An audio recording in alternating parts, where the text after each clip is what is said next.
Good morning. Let me sort myself out 1 minute. And thank you, Marta, for reading for us too. Let me add my welcome to Andy's. And if you're watching online, the same too. It's great to have you with us. And we are so happy that you've chosen to sort of jump in and join us this morning, even if it's just for this morning or just for this weekend, for stuff that's going on. You are an honoured guest. And we're so pleased to have you here with us today. Now, what we're going to do is we're going to dive into Matthew chapter 2 that we just read. So if you have a Bible, you can take it out, keep hold of it, and turn to that passage, and we'll follow it through with me.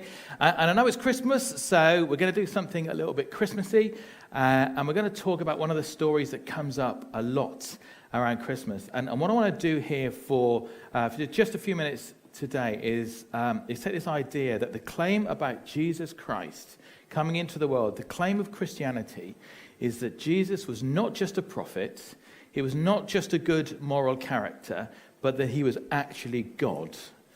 That he was God in the flesh, and that he came to save humanity from their sins and to restore peace with all our brokenness restored. That's the claim of Christianity for his followers. And what I want to try and get across today is that I think as well we can see this in Matthew chapter 2, is that a claim that is that big either is the greatest news or it's absolutely no news. It's either something that you would have to say, this is the type of claim that if believed, I will absolutely fully devote my life to it, or I'm going to give none of my life's devotion to it. It's one or the other. It's actually a claim that we can't just hang out in the middle. Now, C.S. Lewis said this. He was a kind of atheist who turned into a believer, an extraordinary writer of the last century. And here's what he said. He said, Christianity, if false, is of no importance, and if true, is of infinite importance. The only thing it cannot be is moderately important. And I mean, that's it. Right? If I said nothing else, it's either of infinite importance or it's of none at all. There's no sense of sort of dabbling, and we've got to figure out whether it is or it isn't. And here's our big idea, that Jesus is either worthy of worship or he's worth less. And so maybe I'll call you, if you're not a believer this morning and you're new to all of this, to, hey, jump in, try to figure it out, try to sort of chase it down. And if you're new to City Gates Church, then, come back and give it a shot. And if you're already a believer, then it's just this idea of letting it wash over us again. But we've got to work out today, are we sort of hanging out in the middle? Is the reaction to the gospel today one of moderate news? Because that's the one thing it can't be. Now, I don't know if you saw this a few years ago. It was January 2018. The missile defense system went off in Hawaii. It was all on the news and everything. And people in Hawaii, they started getting text messages saying, ballistic missiles are headed for Hawaii. There's a couple of reactions to news like this. I mean, it's coming out on your phone and on the TV saying, this is not a test. This is not a test. Ballistic missiles are on their way. Two reactions, all right? The first reaction is a lot of people are like, they hear it, they believe it, and they're trying to work out if there's bunkers in Hawaii. They're diving into the lowest place that they can get, and they're yelling at anybody else they meet in the street, hey, you've got to get down. All right, you've got to get low. Find a safe place. Get a bunker. Hide there. And the other reaction, of course, for about half of Hawaii, as it turns out, was to look at this and say, no, that can't be right. Someone's getting fired for this. They're like, yeah, I'm just going to stand here in my Starbucks queue. I'm going to crack on. I'm going to get my coconut milk latte, and I'm going to go about my life. And the only illogical, and I might say silly, reaction to news that's extreme is the person who sees it on TV and goes, oh my, and they get up and they lock the door or they pull the curtains. And that's the reaction that makes no sense at all. And why is that? Because actually, if it's true, then locking the door isn't going to do very much, is it? And if it's not true, then you just got up and you lock the door and you pull your curtains for no reason at all. Because it's one or the other. It doesn't make sense to be in the middle. And today, what we're going to see from this popular Christmas story, the story of the wise men, is that there really are a couple of reactions to this story too. One reaction from the religious elite of the time, the king himself, was to say, worthless, no importance, no devotion. And in fact, they're going to turn hostile towards Jesus Christ. That's one of the reactions. And the other reaction, of course, from the wise men is that they bring him their best and they bow down before him. Those are the two that make sense, right? Either it's all or it's nothing. Okay, so let's dive in. So Matthew chapter 2, and what I want to do with my time, I want to walk through the story as best as I can, and I'll mention some stuff on the way, and right at the end, we'll pull it together into one application for us all, and that'll be our time together. I don't know if this one's on. So Matthew chapter 2, starting in verse 1. After Jesus was born in Bethlehem in Judea, during the time of King Herod, Magi from the east came to Jerusalem and asked, "Where is the one who's been born King of the Jews? We saw his star when it rose, and we've come to worship him."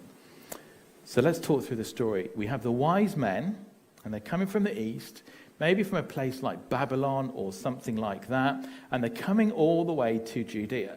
And they end up engaging Herod the king. And I guess we're pretty familiar with that story, but one of the things I would say right here is that when we actually get into the Bible, pretty much everything we know about this story, we've got it wrong. We've got it backwards because we've learned a lot from stuff like the song "We Three Kings" or whatever.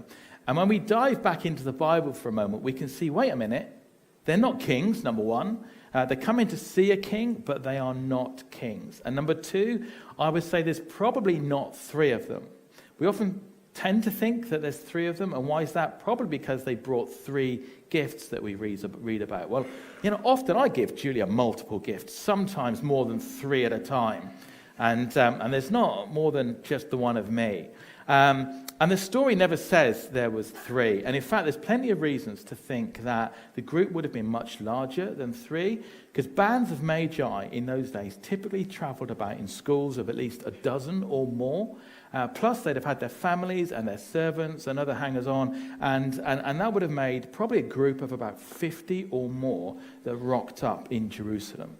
And the third thing we tend to get wrong about this a lot is, if you notice, they come to Judea after Jesus is born. It's not like baby Jesus in a manger. They're going to be in a house by the time the wise men arrive, if you check out verse 11. So I'm sorry, I'm going to ruin your nativity scenes at home. You need a lot more people. And you probably should put one group of them in another room or something to reflect just where they were when the nativity was happening. But what the scripture tells us is this group of wise men, the Magi. And who are they? Think magic, think prophet, astronomer, dream interpreter, those kind of people. And they come up and they ask the question that's a great question to guide most of our life, which is, where is he, born King of the Jews? So on to verse 3. When King Herod heard this, he was disturbed, and all Jerusalem with him. When he called together all the people's chief priests and teachers of the law, he asked them where the Messiah was to be born. "In Bethlehem in Judea," they replied, "for this is what the prophet has written. But you, Bethlehem, in the land of Judah, are by no means least among the rulers of Judah. For out of you will come a ruler who will shepherd my people, Israel." And I want to focus just for a minute here as we're moving our way through the story on this idea that comes up in verse 3. Remember what it says, that the king hears it and he's troubled. And it says that all of Jerusalem hears it and they are troubled. Now, Jerusalem many times in the gospel is represented by, and Herod actually goes to them here, the scribes and the chief priests and those who are in authority in terms of the kind of religious culture of the time. And they hear what's going on. The king hears what's going on. There's a Messiah that's been born. A king's been born. And what happens? They are troubled. And now what they end up doing is they go back to the Bible. They knew exactly where to go in the Bible. And they go to this prophecy that was written about 700 years before Jesus Christ, even walked the face of the earth. And if you're not a believer here and you're just trying this sort of stuff out, then one of the things I would challenge you to do is to sort of track down at some point just how many prophecies there were about Jesus Christ and his birth way before he was born. Anyway, they go to the Bible, they go right to the Bible, and they open it up probably in the book of Micah, and it's a bit of a summation of a few verses, but they open the Bible and they know exactly where to go, and they say, oh, he's going to be born in Bethlehem. one of the things we should see about the religious culture of the time and the king of the time is not that they didn't know that there was a Messiah coming, nor that there was a king coming, but they didn't want to know. And the wise men, they come and they say the star and everything, and they go, oh yeah, we know all about that, Bethlehem, right? Got it. But they didn't want to know. And why didn't they want to know? Because Herod is realizing with the chief priests and the scribes, if Jesus comes and he is who the Bible says he's going to be, then we can't be that anymore. Like if he's going to come and he's going to settle into the throne, then Herod is going to have to get off the throne. And if he's going to settle into being the true high priest and the head of God's people, they're not going to be that anymore. They don't want to yield their power. They don't want to yield their position. They don't want to yield their wealth and all the things that they've got going on. They've got a king who realizes, wait a minute, if he's king, if he's going to be king, then I've got to leave the throne, and he's not going to do that. And you've got a bunch of chief priests and a bunch of scribes who realize, instead of actually worshipping the true Messiah, we'd rather just go and run our churches. Like, we'd rather just go and keep running the system. So what we see here is with Herod, it's not your throne. Scribes and Pharisees, it's not your church. There's a God in heaven, and he's doing a new work. He's doing a new thing. And one thing I'll say about this in many ways, right, is if you look at their reaction, it makes a bit more sense, though, than maybe a moderate, mild British reaction. And now, I'm not advocating for it, obviously, because I think Jesus truly was king, and we ought to submit to him and worship him. But at least I can say for Herod and the scribes and the Pharisees and that they put their cards on the table. At least we can say of them that they had a logical reaction. They saw him and they thought, no devotion. No half-hearted devotion. No worship. Worthlessness. It's either of great importance or it's of no importance. And the Herod and the scribes and the Pharisees and the chief priests, they don't go, this is moderately important. They're going to say no, and they reject. And maybe many of us in our mild and moderate British sort of demeanour, maybe we put our toes in the water when it comes to Jesus Christ. And I want to encourage us away from that. So back to verse 7. Then Herod called the Magi secretly and found out from them the exact time the star had appeared. He sent them to Bethlehem and said, go and search carefully for the child. As soon as you find him, report to me so that I too may go and worship him. After they had heard the king, they went on their way, and the star they had seen when it rose, ahead of them until it stopped over the place where the child was. When they saw the star, they were overjoyed. Two things really quickly here. In verse 8, Herod says, hey, go and search diligently. Remember, Jerusalem is troubled, the religious leaders troubled, the king is troubled. Go and search for him. Is there actually anything genuine about that? No, not at all. Right? What's he going to do? Actually, the wise men aren't going to go back the same way. They're going to listen to a dream that God gives them. And they're not going to end up telling Herod where Jesus is. So paranoid King Herod is going to go and have all the male children in Bethlehem under the age of 2 killed. Herod doesn't want to worship Jesus. He's pretending worship, but he's intending murder. Now, before we look a bit more closely at the wise men for the rest of our time, there's a couple of midway points I'm just going to draw out here. Okay, the passage tells us, I think, a couple of things about seeking and finding Jesus. And the first one is this, that God uses all kinds of things to draw people to himself. Now, stars are not typically the way that God reveals himself to people. And astrology is specifically condemned in the Bible. So why then would God lead these professional astrologers by means of a special star? Well, remember, we saw the wise men, they came from the east, and for Israel at the time, that would have meant Persia. And Persia was where Israel had been sent into exile 500 years before. And King Nebuchadnezzar, Persia's king at the time in Babylon, he'd placed Daniel and several other Hebrew captives back then into the school of, guess what? Into the school of the wise men. And we see that back in Daniel chapter 5, if you want to check it out. And eventually, Daniel won over a bunch of them, and he would have shared with them the writings of Moses, which would have then been passed down through generations. And these writings will have been full of prophecies about a coming deliverer, a ruler, a Messiah. And one of these prophecies goes like this from Numbers 24. A star will come out of Jacob. A scepter will rise out of Israel. Now, that wasn't meant to be taken literally. It meant a leader like a bright shining star would come out of Israel. But the wise men, they hadn't been to Bible college or anything like that. They read the verses literally. So when they see a strange star appear over Israel, they go, this must be it. And what you and I can take away from that is God is active everywhere among all peoples, including your life, putting signs into lives to try and point them to him. And I might even go on a limb and say that he's been putting signs like this into your life. Maybe it's been through a string of coincidences that are starting to feel like they're not coincidences at all. Maybe whatever invitation or reason you came to this service is part of those coincidences. It seems that God might be trying to get your attention. Maybe it's through some blessing, maybe through something really good in your life that makes you look up to heaven, looking for someone to thank. Or maybe through something difficult or bad that's happening in your life. C.S. Lewis, if I quote him again, he said that God whispers to us in our pleasures and he screams at us in our pain. God's trying to get your attention, and he's using all sorts of things to do that. Now, I was listening to Elon Musk the other day. Now, Elon Musk isn't a Christian. I don't even think he believes in a God. But he said this, right? The universe is the answer. Now we've got to figure out what questions it's teaching us to ask it. Now, that's a modern-day version of a star. The universe itself, he says, is calling out to us, come and look. Come and see what's behind all of this.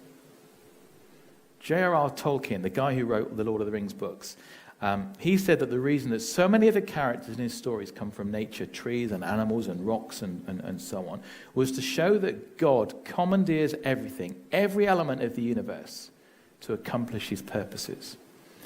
He's been using all kinds of things to draw you this weekend. God's been seeking you. And the second thing is that the stars by themselves are never enough. Now, did you notice the star didn't get the Magi all the way to Bethlehem? It got them to Jerusalem where it stopped, but to find the way from there, they had to consult the scriptures.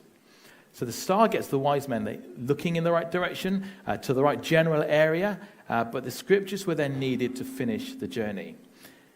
And that leads me to an invitation for you to come and search the scriptures, because it's in the scriptures, Jesus said, that's where you'll find God. This book is the gateway to God. And that's why every week, if you wonder what normally happens here, you'll find someone doing this sort of thing, normally way more competently than me, opening this book and talking about what God says. Andy or Liam might occasionally talk about other stuff like Welsh rugby or having a pop about Harry Kane missing a penalty, but that's about it. And we just open this book and we let God speak to us. And my invitation is, look, come and join us, right? The star can get you here, but this is the only place you'll find Jesus. And something else to add before we go back to the wise men. In our church this weekend and around Christmas, there will be people coming in, and maybe this is where you are, and that's fine. And maybe you're here and you're thinking to yourself, I'm not a believer. This whole thing is kind of weird to me. And you think as you look in this story and stuff like this, I could never follow Christ. You guys are crazy. And you believe, because you believe a star came out of heaven and that it rested over Bethlehem where they could kind of follow it and all of that. And you just think in your mind, that's crazy. I could never believe that. And one thing I want to say just for a moment is, I want you to think for yourself, maybe the better question is not if God did this, but why God did it. And if we can get to that question, then maybe the mind of God can start to make a bit of sense to us for just a moment. And one thing I'll say, though, about that is I do think that it's intriguing, as well as we think about culture and philosophy and all of that, that it's intriguing how people are willing to say the star moving in the sky is absurd, but not thinking that the alternative view of how creation exists is absurd.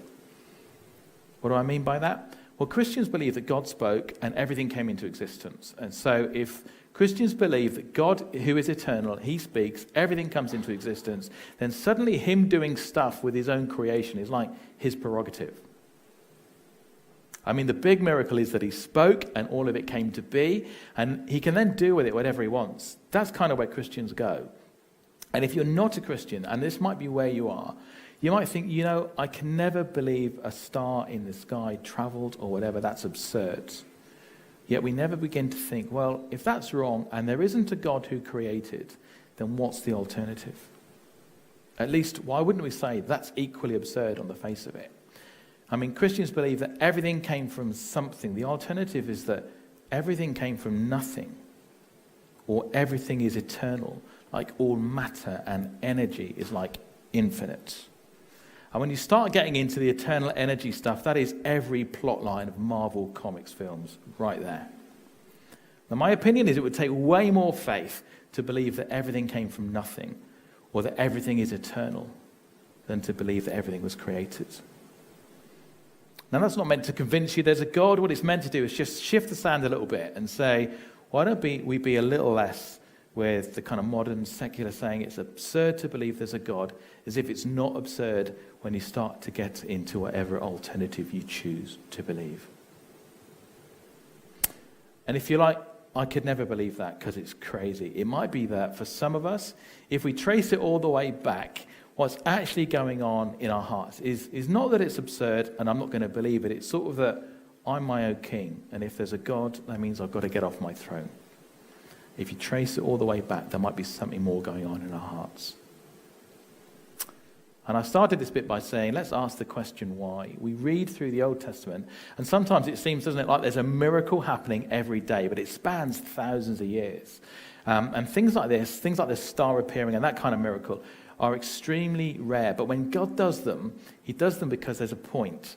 And the why is this. If we go back to that verse in Numbers that we talked about earlier, it was what was happening back then. It was a story of Balaam, and this obscure character that God sent, again, from the east, and he was pressured by King Balak at the time to destroy God's people through what he had to say, through his oracles. Now, why would it be important to see the connection between Balaam and the story of the Magi, which just, by the way, most of the scribes and the Pharisees at the time, they would automatically have started joining these things up and putting them together. Well, it's important because the prophecy that we always talk about this time of year, it came from Balaam's mouth in his fourth oracle. And that's Numbers chapter 24, verse 17. A star will come out of Jacob, a scepter will rise out of Israel. The whole prophecy connected with the star, connected with the king, connected with the scepter coming out of Israel, is all being set up. Why does God do this kind of stuff? So that we won't miss it. And 2,000 years later, after the birth of this baby king, we'll still be talking about it. And more people are talking about it now than ever before. And the whole thing about Christ, the gospel, exploding over the world. Why? We can't miss it. That's why these miracles happen. Okay, let's finish up. So, on coming to the house, they saw the child with his mother Mary. They bowed down and worshipped him. They opened their treasures and presented him with gifts of gold, frankincense, and myrrh. And having been warned in a dream not to go back to Herod, they returned to their country by another route. So see verse 10, when they saw the star, they were overjoyed. Now, in the NIV translation, that's what it says. That's the translation we use in church here, and most of us will read most of the time. But that's a massive downplaying of the reaction of these wise men. In Greek, when they came to this house, it says they were something like, they rejoiced exceedingly with great joy. They had joy, joy, joy, joy, joy, joy, joy. They were overjoyed, right? That is a massive understatement of what was going on in their hearts and in their minds at the time. Maybe it's technically right, but it just loses the emotion, doesn't it? And Matthew's statement, when he wrote it originally, was way over the top, like it was written by a 10-year-old saying, joy, joy, joy, joy, joy, joy, joy, because I can't express it in any other way. They lost their minds, is how he would have expressed it at the time. But what caused that joy? Jesus gave them no gifts. He didn't do any miracles. He didn't give them any guarantees of future wealth. The joy came from seeing him. Just from seeing him. Somehow these guys understood, before almost anybody else did, who this baby actually was. This was God, whose presence was being restored to humanity instead of leaving us alone in our rebellious state. And maybe the greatest mystery in the Bible, in the universe, is that God didn't want to leave us there. God's own Son would pay the penalty for our rebellion by suffering on a cross in shame so that you and I could be forgiven and reconciled to God.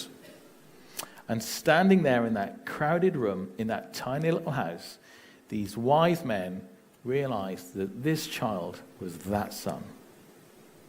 This boy was the one that Daniel had told them about. The scepter and star that would rise out of Israel. The seed that had been promised to Adam and Eve that would crush the head of the serpent. The lamb who'd been promised to Abraham who would die on the altar so the children of Abraham could go free. The coming king that had been promised to David that would restore peace on earth.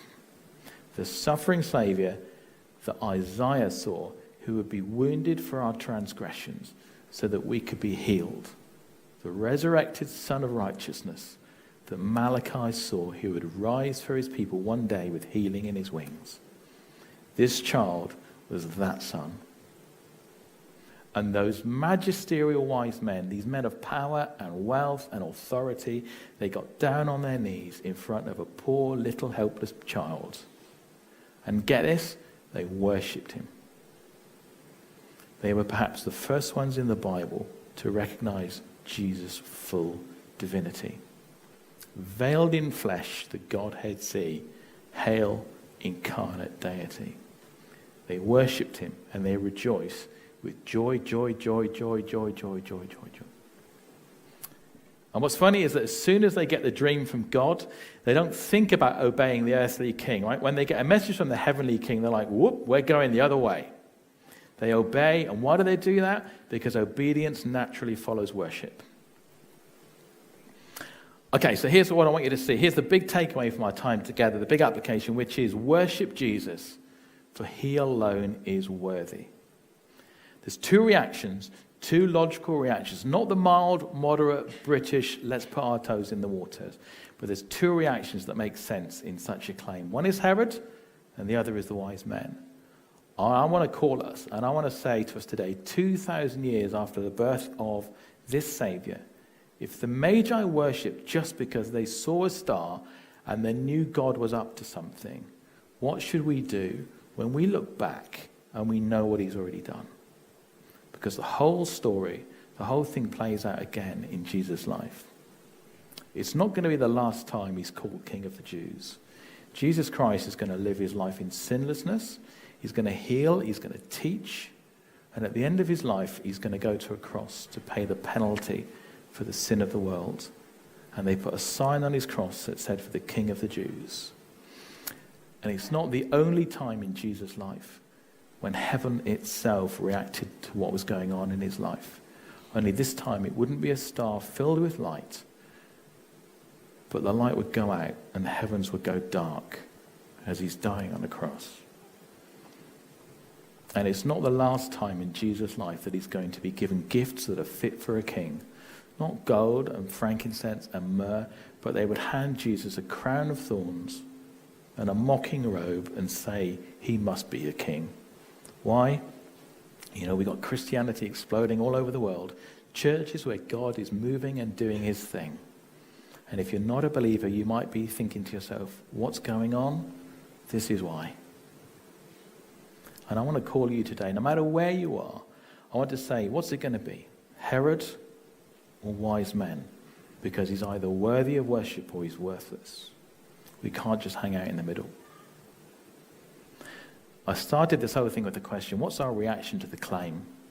Because the claim is all in or it's all out. That's the idea. What it can't be is moderately important in your life. June the 3rd, 2017, Alex Honnold free solo climbed a rock face in Yosemite National Park called El Capitan. Now, free solo climbing is the most dangerous form of climbing, where a climber climbs the rock alone without ropes or harness or protective equipment or anything like that. And it was a feat that they said could never be done. The first guys that did it, they weren't free solo climbing, they were just climbing the rock face. It took them 47 days, and they were using ropes and pulleys, and they were like sleeping on the rock face to get them through it. And this guy, Alex Honnold, no ropes, no parachute or anything like that. He gets on the rock face, and the next thing you know, he's climbed all the way to the top in 3 hours, 56 minutes. And it's the most spectacular free solo there's ever been. Maybe one of the greatest athletic achievements that's ever happened in the history of the world. 3,000 feet. Now, he gets all the way to the top of the rock, and there's a lone reporter and some hikers up there. And he looks just a little bit disheveled, not much like anything's happened at all, really, in his life, and certainly not like he's just done the greatest athletic achievement ever. And they're kind of milling around. The reporter starts asking him questions like, what are you going to do now today? You've done this. And he said, I'm going to go and do another fingerboard workout for my next climb and get ready for that. It's like a nothing. And they ask him, hey, what are you going to do when you're 75 years old and you bring your kids to this rock wall? What are you going to tell them about the wall? And he said, kids, it takes about 4 hours to get from the bottom to the top. And what caught me about Alex Honnold's climb, if you look at the pictures of his climb, what do you see? He's not wearing knee pads. Right? He's not wearing elbow pads. He's not wearing a helmet. I thought, that's mental. But actually, it's logical, isn't it? Because if you're going to climb a sheer rock face, you either wear all the stuff or you wear none of the stuff. If you get a kilometer up, like he did, and you make a mistake, wearing knee pads is like locking the door when the missiles are coming. The middle road is the one that doesn't make any sense. Either wear it all or wear none. And I just want you to see, if following Christ is that way, it's like we've got to make a choice. Following Christ is a free solo. We go for it all the way, or we don't go for it at all. And believers in the room this morning, and if you're online, how does this hit you? How does this challenge you? We're all worshippers. Can we reorient the rest of our Christmas season to say he is worthy? If the Magi worship based on what they knew, how are we going to worship this Christmas? And if you're not a believer today, I know this is my view, and it might not be yours, but there is no accident in terms of the economy of God's plan for your life. There's a reason you're here, and I'm going to encourage you to think about 2023. And if anything is intriguing to you, or you just want to investigate these claims, we would love to have you come back. In the new year, we want you to see that the Bible has much to say about your life. Maybe you want to investigate these claims further. Maybe you want to see if it's a free solo or if you need your knee pads. Maybe talk with someone here, or join a course we run every term to help people find out more. There's a new one starting on the 17th of January called Hope Explored. Just come along. We would love for you to come back and chase these things down. Let's go to the Lord in prayer.